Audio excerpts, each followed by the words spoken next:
মুসলিম ছেলে মেয়েদের লক্ষ্মী ছেলে বা লক্ষ্মী মেয়ে বলা যাবে কিনা, কারো গায়ের উপর দিয়ে হেঁটে গেলে গুনাহ হবে কিনা, ভাইয়ের সামনে বোনের কতটুকু পর্দা করতে হবে।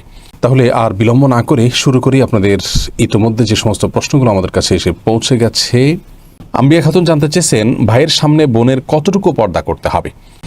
দেখুন, ভাইয়ের সামনে বোনের পর্দার বিষয়টি হলো একজন নারী অন্য নারীর সাথে যতটুকু খুলতে পারবেন, উন্মুক্ত করতে পারবেন, একজন মেয়ে মানুষ তার ভাইয়ের সামনে ততটুকু পর্দা খুলতে পারবেন, শরীরের সে অংশগুলো তিনি প্রদর্শন করতে পারবেন।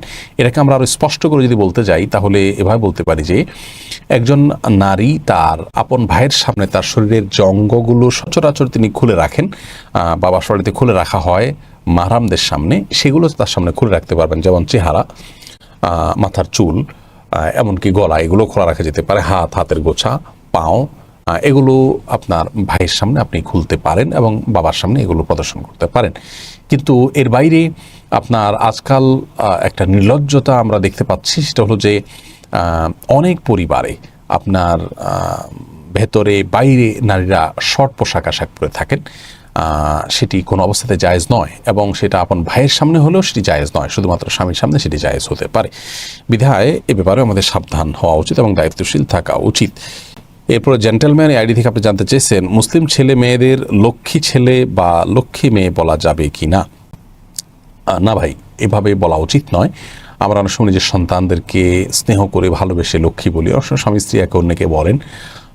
লক্ষ্মী বলা উচিত এই জন্য নয় যে হিন্দুদের একটি ধর্মীয় বিশ্বাস হলো তারা একজন দেবীকে লক্ষ্মী বলে তারা সম্বোধন করেন, ডাকেন, বিশ্বাস করেন। তারা মনে করেন যে সৌভাগ্য, ধন, ঐশ্বর্য এগুলোর অধিষ্ঠাত্রী হলেন সেই দেবী।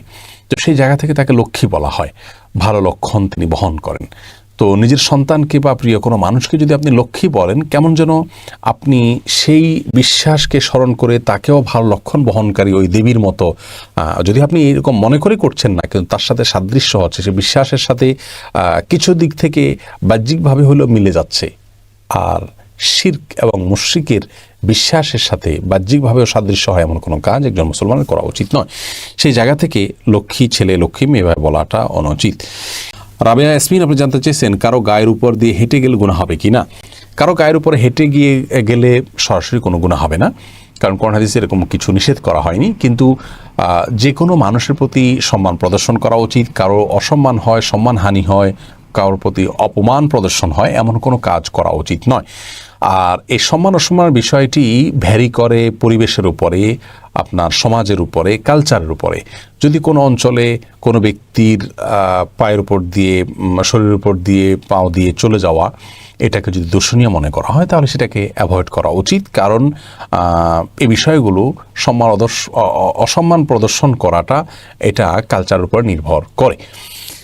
এরাবিনদের কাছে এটা কোনো কালচার, মানে এটা কোনো অসম্মানের বিষয় নয়, এটা তাদের প্রতিষ্ঠিত কালচার, যার কারণে কারোর গায়ে যদি পাও লাগে সেটাকেও তারা দর্শনীয় মনে করেন না। কিন্তু আমাদের সেটা দর্শনীয়, এই দিক থেকে আমাদের সে অ্যাভয়েড করা উচিত। কিন্তু এটা কি হারাম বা নাজায়েজ বা এটা করলে কোনো গুনাহ হবে এমনটি মনে করার কোনো কারণে। আর বিশেষ করে একান্ত কাছের লোকদের গায়ের উপর দিভাবে গেলে কেউই দর্শনীয় মনে করেন না, সেদিক থেকে কোনো অসুবিধা নেই। আবার অনেকে মনে করেন যে কারোর শরীরের উপরে আপনার শরীর ওভারটেক করে যদি কদম দিয়ে যায় তাহলে তার শরীরের উপর দিয়ে গেলে তার হায়াত কমে যায় বা নানা রকমের কুসংস্কার জন্য কথা আছে, এগুলোর কোনো ভিত্তি ইসলামে নেই।